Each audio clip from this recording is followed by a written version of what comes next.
Presidente Fedriga, dal Friuli Venezia Giulia parte una importante attenzione nei confronti del mondo della disabilità.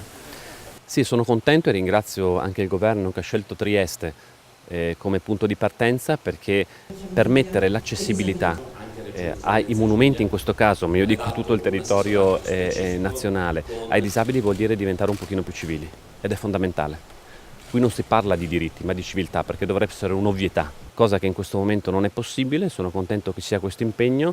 Il governo ha creato appunto un ministero per la famiglia e la disabilità. La Regione Friuli Venezia Giulia nella stessa direzione ha dato una delega specifica alla disabilità. Crediamo che in questa direzione possiamo raggiungere dei risultati. Ovviamente il lavoro non è semplice, non si risolve in un giorno. Rimettere in piedi tutto un sistema, penso soltanto infrastrutturale a livello regionale e nazionale, non lo si fa in un giorno, però questo testimonia l'impegno che era stato preso qualche tempo addietro oggi inizia a concretizzarsi, e ci auguriamo ovviamente che sia un percorso molto concreto e il più veloce possibile.